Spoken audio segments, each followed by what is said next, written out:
하나님, 이 시간에도 우리를 불러주심에 감사드립니다. 하나님, 2133 특별 새벽 예배를 주님께 오병이어가 되어서 드려질 때에 하나님, 우리를 통하여서 역사하신 하나님을 이 시간 만나게 하여 주시옵소서. 예수님의 이름으로 기도드립니다.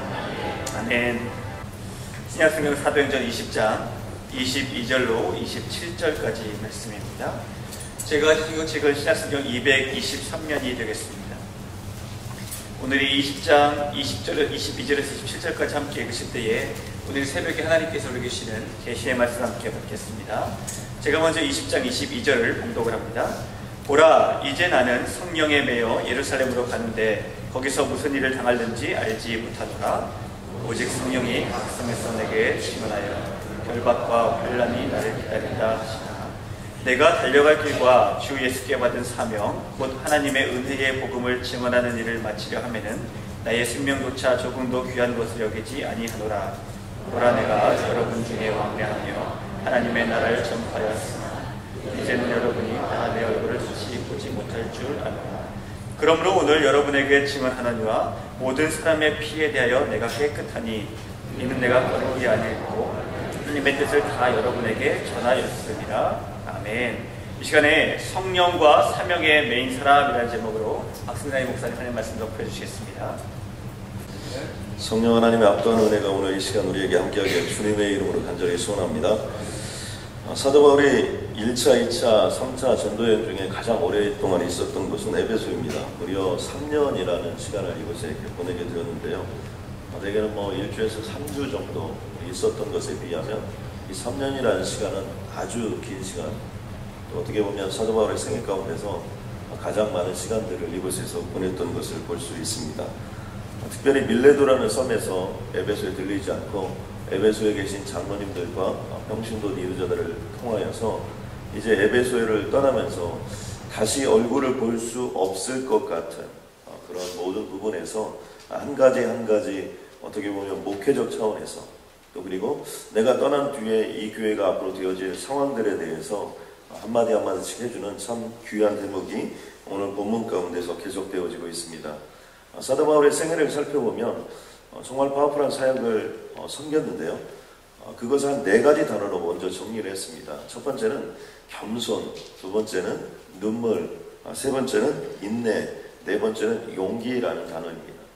사도 바울은 언제나 무슨 사역을 할 때든지 자신이 전에 예수 믿는 사람들을 잡아 죽였던 그 모습을 늘 잊지 않고 겸손함을 가지고 섬겨 나갔습니다. 그리고 눈물의 헌신이 있었고요. 또 그리고 어떤 핍박이 와도 참고 견뎌냈고요. 또 그리고 그것을 통해서 용기 있는 모습으로 나아갔던 것들을 우리는 볼 수 있습니다. 이것을 바탕으로 늘 사도 바울이 선포했던 복음의 핵심이 있는데 그것은 뭐냐면 회개하라는 겁니다. 그리고 주 예수를 믿으라는 겁니다. 이것은 예수 그리스도께서 이 땅에 오셨을 때도 회개하라, 천국에 가까웠느니라 그러면서 복음을 선포했던 내용과 똑같은 내용의 복음을 선포하고 있는 걸 볼 수 있습니다. 자, 그렇다면 사도 바울은 도대체 어떤 인생이었기에 지금도 이렇게 사역을 한다는 게 쉬운 것이 아닙니다. 그런데 그때는 복음의 초창기고 또 그리고 많은 사람들이 복음을 알지도 못하는 어렵고 힘든 상황 가운데 있었음에도 불구하고 어떻게 이렇게 했느냐는 겁니다. 그것을 오늘 본문 속에 보면 한 3가지 정도로 정리하고 있는데요. 그 중에 하나는 성령님께 사로잡히는 삶을 사도 바울은 살았다는 것입니다. 22절 말씀해 보니까 보라, 이제 나는 성령에 매여라는 단어가 있습니다. 이 성령에 매여라는 단어는 이 사도 바울을 설명하는데 대단히 중요한 단어입니다. 성령에 매였다는 것은 바로 성령 하나님께서 그를 사로잡았다는 것입니다. 성령 하나님이 그를 사로잡았다는 것은 그의 인생이 늘 성령 충만함 가운데 있었고 그 성령 충만함으로 말미암아 사역을 감당했다는 것입니다. 우리가 이런 모습들을 어디서 볼 수 있냐면 사도 베드로에게도 볼 수 있고요. 또 그리고 빌립 집사님에게도 볼 수 있고요. 스데반에게도 볼 수 있고요. 오늘 본문의 주인공인 사도 바울에게도 볼 수 있습니다. 그러니까 전체적으로 볼 때 교회가 시작되어지고 하나님의 역사를 나타내는 모든 순간에는 뭐가 있냐면 성령께 사로잡히는 역사들이 있었다는 것입니다. 저는 오늘 이 자리에 있는 모든 분들도 이렇게 성령께 사로잡혀서 하루하루를 살아가고 그 한날 한날들이 모여서 여러분의 인생이 되시길 주님의 이름으로 간절히 소원합니다. 성령께 사로잡혔다는 건 뭐예요? 성령이 나를 지배하고 나를 이끌어갔다는 겁니다. 성령이 강권적으로 나의 삶을 이끌어갔다는 거예요. 성령께서 우리의 삶을 친히 인도해 주셨다는 것이고, 내 힘으로 사역하지 아니하고 성령이 친히 역사하는 대로 자신의 삶을 다 들여서 하나님의 영광을 향하여 나아갔다는 것입니다. 그 신뢰가 무엇이냐면, 내가 지금 예루살렘으로 가는데 거기서 무슨 일이 일어날지, 무슨 일을 당할지 본인은 모른다는 겁니다.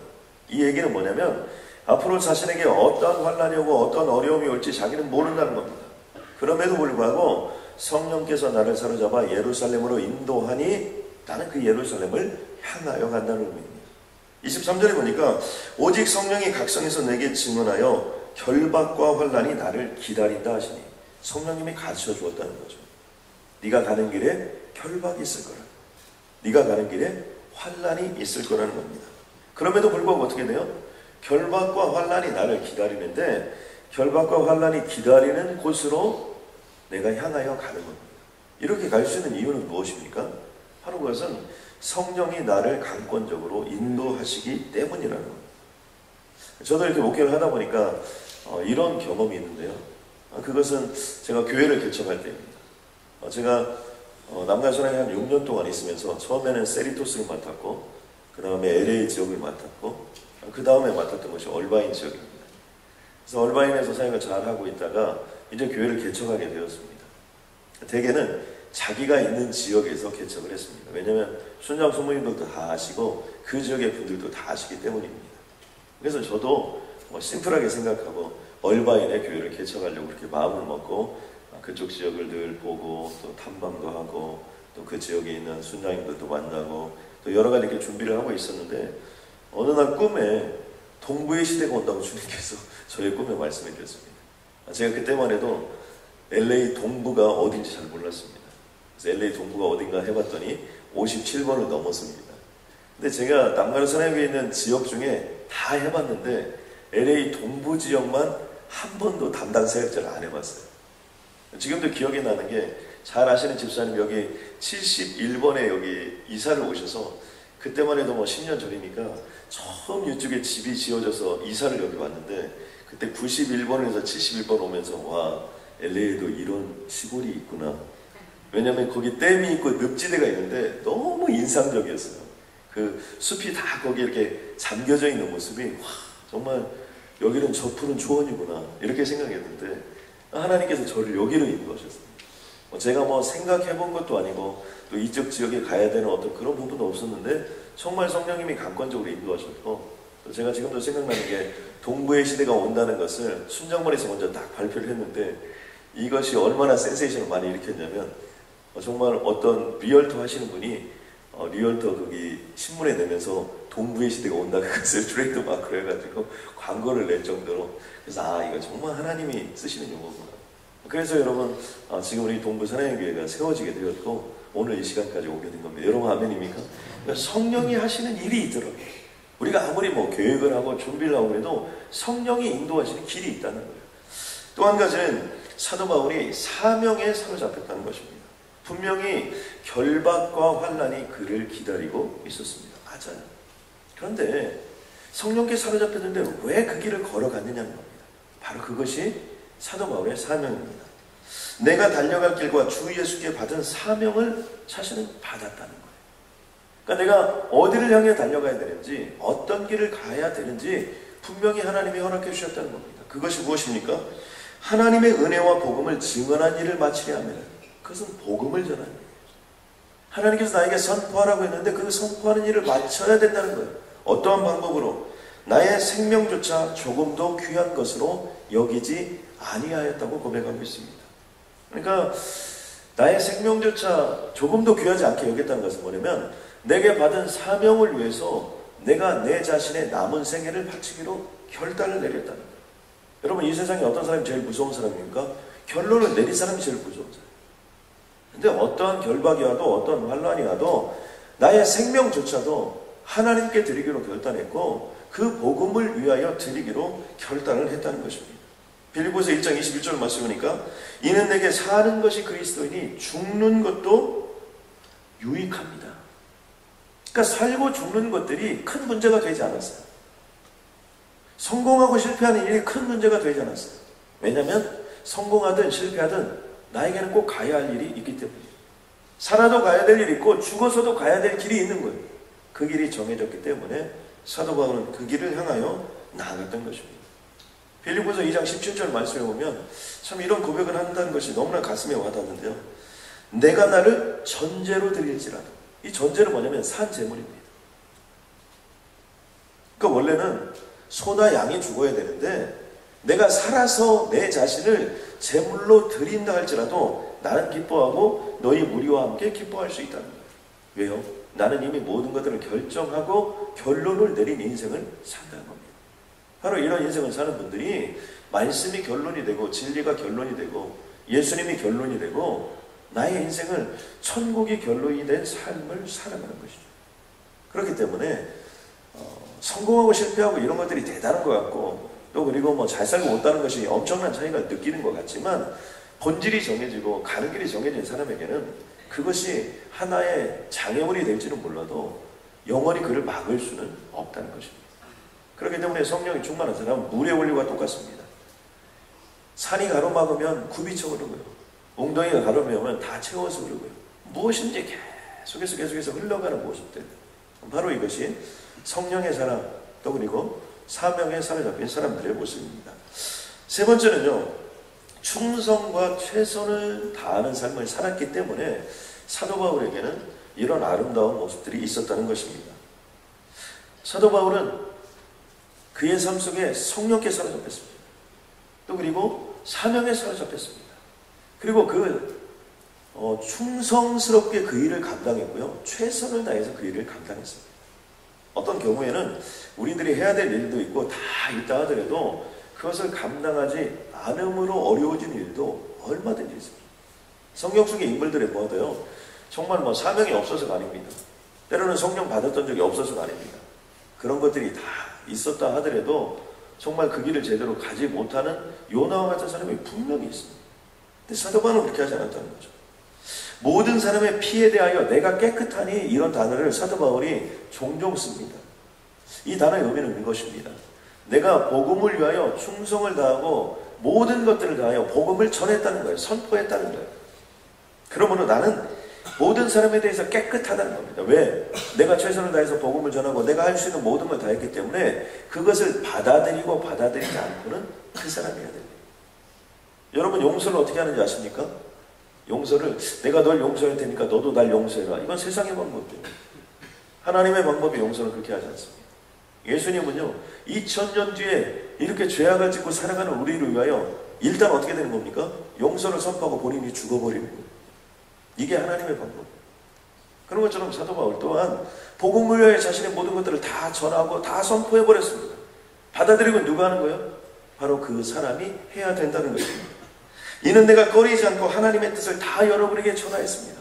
어떤 두려움도 없이 또 그리고 어떤 꺼리낌도 없이 담대하게 하나님의 복음을 전했다는 것입니다. 여기서 무엇을 느끼는 거냐면 하나의 영적인 롤 모델을 느낄 수 있습니다. 우리 또한 마찬가지입니다. 무슨 일을 만나든 어떤 일을 만나든 우리가 충성스럽게 최선을 다해서 내가 할 일을 다 했다면 진인사대천명입니다. 내가 내 사람으로 할 일을 다 했다면 그때부터는 하늘의 뜻을 기다린다는 거죠. 그런 것처럼 사도 바울은 자신의 한평생을 또 그리고 다시 만날 수 없는 그 사람들을 보면서 그런 얘기를 했다는 거예요. 저도 늘 저의 마음 가운데 그런 것이 있습니다. 어디서 사역을 하든 제가 전도사가 됐든 목사가 됐든 담임 목사가 됐든 그런 거 관계없이 정말 내가 하나님께 부름을 받고 하나님의 종으로서 어떤 순간이 와도 최선을 다하겠다 이런 마음으로 사역하는 것이 중요하다고 생각합니다. 저는 남과 사역에 있을 때도 새벽 기도만큼은 열심히 했고요. 무슨 일이든지 당신이 담임 목사야? 라는 얘기를 들어가면서 아무튼 열심히 했습니다. 왜냐하면 담임 목사의 의식을 가지고 열심히 하지 않으면 절대로 사역이라는 건 열심히 되지 않습니다. 그런데 이 사도 바울의 생애를 보면 물론 제가 사도 바울하고 똑같다는 얘기는 여러분 아닙니다. 그런데 그런 면이 일부 있었다는 거 여러분 그렇게 이해해 주시면 좋을 것 같아요.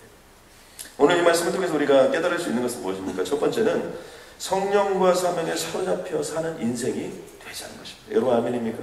저는 여기 있는 모든 분들이 사람은요 누구에게인가 무엇에게인가 사로잡혀 살게 돼 있어요. 그게 사람의 모습. 사람은 왜 연약한 겁니까? 누군가를 의지하고 살아갈 수밖에 없는 존재이기 때문에 사람은 연약한 거예요. 무엇인가에는 사로잡혀 살아갈 수밖에 없는 존재이기 때문에 바로 사람은 연약한 거예요. 그런데 사도 바울은 성령께 사로잡혔고 사도 바울은 사명에 사로잡혀 삶을 살았던 것입니다. 다니엘서 3장에 보면 어떤 이런 사명에 사로잡힌 사람들 또 그리고 성령께 사로잡힌 사람들의 모습이 어떠해야 되는지 잘 나타나 있습니다. 다니엘과 세 친구의 이 감동적인 장면인데요. 다니엘서 3장 17절에 보면 왕이여 우리가 섬기는 하나님이 계신다면 우리를 맹렬히 타는 풀무불 가운데서 능히 건져내시겠고, 타는 풀무불이 있는데 그 풀무불 가운데서 우리를 하나님이 능히 건져내실 거라는 거예요. 왕의 손에서도 건져내리라. 느부갓네살이 아무리 대단하고 그래도 당신의 손에서도 건져낼 것이라는 거예요. 이건 믿음입니다. 그런데 더 대단한 것은 무엇이냐면 그렇게 하지 아니하실지라. 그리 아니하실지라. 왕이여 우리가 왕의 신들을 섬기지도 아니하겠고 왕이 세우신 금신상에도 절하지도 아니할 줄을 아옵소서. 뜻을 정했다는 거예요. 내가 살아도 죽어도 아무 관계없다. 내가 이제 이 길을 걸어가기로 결정했기 때문에 어떤 환난이 오고 어떤 어려움이 와도 실질적으로 이 불붙은 것을 내가 타서 죽어도 아무런 상관이 없다는 거예요. 하나님께서 나를 능히 건져주시겠지만 설사 건져주시지 않을지라도 내가 가야 될 저 천국이 이 땅에 이 어떤 것보다도 비교할 수 없는 큰 상급이 나를 기다리고 있고 그곳에서 주님이 나를 맞이할 그 환영의 자리들이 이미 준비되어 있기 때문에 어떤 두려움도 없이 이 길을 걸어갈 수 있게 됐다는 것입니다. 결론이 어떻게 났습니까? 왕이 보니까 타는 풀무불에 던지는데 7배를 더 가라고 했습니다. 그러니까 이 풀무불이 얼마나 강했는지 던지는 사람은 다 죽었는데 이 세 사람은 아무튼 안 죽고 그 안에 들어갔습니다. 그래서 모든 사람들이 거기서 보니까 이런 얘기를 합니다. 내가 보니 결박되지 않은 네 사람이 불 가운데로 다니는데 던지는 건 세 사람을 던졌는데 거기에 한 사람이 더 있는 거예요. 그 넷의 모양은 신들의 아들과 같다. 그러니까 하나님이요. 그들과 함께 가는 겁니다. 결국 이들이 사는 것이고 이들을 통하여 하나님의 역사가 이루어지게 되는 것이죠. 그러므로 우리가 죽으면 죽으리다 이 안희수 여사께서 했던 것처럼 정말 우리가 어떤 에스더처럼 그런 마음을 가지고 고백하고 주님의 이름을 나아가면 거기서 상상할 수 없는 일들이 우리 가운데 펼쳐지게 된다는 것이죠. 또 한 가지 우리가 가슴에 새겨야 될 것은 뭐냐면 머리와 가슴과 손과 발이 하나가 되어야 된다는 거예요. 여기 사도 바울의 모습을 보면 그의 인생이 하늘로부터 위로부터의 능력을 받았습니다. 또 그리고 사명으로 가슴에 깨달았어요. 중요한 건 뭐예요? 손과 발이 움직이는 거예요. 실천하는 인생이 되는 것이죠. 인생에서 가장 먼 여행은 머리에서 가슴까지라고 합니다. 차가운 머리가 냉철한 것들을 일으켰다 하더라도 가슴까지 내려오는 것이 너무나 힘이 들다는 거예요. 제가 이제 방글라데시에 너무 못 사는 사람들을 보고 새끼 먹어서는 안 되겠다, 두 끼만 먹어야겠다 그렇게 결단을 했습니다. 그런데 이게 두 끼 먹고 살기가 굉장히 어렵더라고요. 그냥 그동안 새끼에 너무 익숙해져가지고 아무튼 결단을 계속해서 하고 또 실천하려고 하면 이게 쉬운 게 아니더라고요. 가슴속에서는 정말 머릿속에서는 정말 그들의 생각을 그렇게 해야 되는데 이 가슴까지도 이게 왔는데 이게 손과 발이 잘 안 되는 거예요. 또 하나의 가장 먼 여행은 머리에서 가슴까지가 제일 멀고 또 하나의 가장 먼 여행은 가슴에서 손과 발까지 여행이 가장 또 멀다고. 이게 더 멀대요. 왜냐하면 머리와 가슴은 그래도 차가운 냉철한 이성으로 생각하고 가슴이 뜨거워질 수는 있다는 거죠. 그런데 이게 진짜로 손과 발에 가서 그것을 실천하고 산다는 것은 대단히 어려울 수 있다는 것입니다. 여러분, 우리가요 어떤 때 효율성이, 생산성이 가장 높냐면 하고 싶은 일을 할 때 그때 가장 생산성이 높다는 거예요. 가장 효율성이 높다는 거예요. 그래서 애들도 보면 놀을 때 애들이 표정이 제일 좋죠. 공부할 때 표정이 좋은 애들은 이미 타고난 애들입니다. 그런 애들. 여러분의 얼굴을 보니까 오늘 아주 환한 얼굴들 하고 있어요. 여러분들은 아주 하고 싶은 일을 하시는 분들, 새벽기도 하고 싶은 일 하시는 분들 같아서 너무나 큰 역사가 임할 줄로 믿습니다. 예. 그런데 어떤 사람이 그러면 효율성이 가장 없냐? 하기 싫은 일을 하는 거예요. 이거 참 어렵죠. 예. 그런데 세상에 하고 싶은 일을 하고 사는 사람이 얼마나 많겠습니까? 별로 없어요. 다 하고 싶지 않은데 그 일을 해야 되는 여러 가지 어려움들이 있죠. 근데 이 세상에서 가장 생산성이 높은 사람은 뭐냐니까, 가장 효율적이고 가장 재미있고 가장 행복하게 사는 사람이 누구냐? 바로 그것은 뭐냐면 사명에 붙들려서 사나 죽으나 나는 이 길이 내 길이다 이렇게 생각하고 그 길을 가는 사람, 그 사람이 효율성령에서는 가장 효율성이 높다는 겁니다. 그러니까 무슨 일이 있어도 나는 이 길을 가야 된다. 나는 어떤 일이 있어도 이 길을 가야 된다. 나는 죽으나 사나 이 길을 걸어가야 된다. 그런데 바로 그런 사람들을 통해서 역사의 문이 열리고요. 바로 그런 사람들을 통해서 정말 하늘문이 열리고요. 또 바로 그런 사람들을 통해서 기적 같은 일들이 일어나고요. 바로 그런 사람들을 통해서 정말 역사의 한 페이지들이 써 나가게 된다는 거죠. 여러분, 앞으로의 사회는 보통 우리가 고령화 사회다 그랬는데 앞으로의 사회는 초고령화 사회가 될 것이라고 얘기합니다. 그러니까 웬만하면 요즘에 60까지는 일하고 이랬는데 요즘에는 70이 넘어도 일하는 사회가 온다는 거예요. 초고령화 사회가 온다는 거예요. 자, 그렇다면요, 우리들의 인생이 지금 우리들이 생각했던 것보다 훨씬 더 시간이 많이 남아있다는 거예요. 왜 치매에 많이 걸리냐? 60까지만 계산해서 그렇다.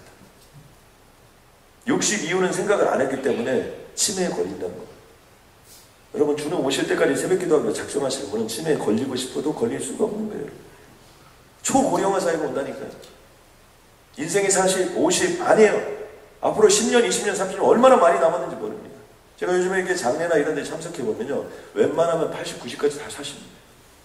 또 80, 90까지 사셔도요, 정신이 또렷한 경우가 너무나 많아요. 저는 제가 95세 되신 분 신방을 한 번 적 있는데 그분이요, 제가 예전에 남가를 사랑했을 때 10년도 전에 신방에서 불렀던 찬송가 84장까지 다 알고 계셨어요. 나 어느 날 꿈속을 헤매며 목사님을 처음 우리 집에 신방 오셔서 그 찬양을 불러줬어요.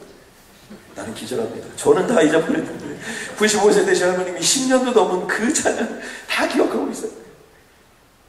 그러니까 여러분 어떻게 됩니까? 이 초고령화 사회를 여러분 지금부터 준비해야 돼요. 여러분 아멘입니까? 그러니까 지금부터 갈 길을 정하고 목적지를 정하고 사명감을 향하여 여러분이 투철한 의식을 가지고 나아가야 여러분 주님 오실 때까지 여러분 쓰임 받는 것이고, 아유 내 인생 지금까지 헛살았다 여러분 이렇게 생각할 필요 없어요. 뒤돌아갈 필요 없습니다. 목적이 없는 사람이 뒤돌아보는 거예요. 사도 바울은 분명히 우리에게 고백합니다. 오직 한 일 뒤에 있는 것을 잊어버리고 앞에 있는 것을 잡으려고 표대를 향하여 그리스도 예수 안에서 하나님이 부르신 부름의 상을 위하여 쫓아가라. 아멘입니까?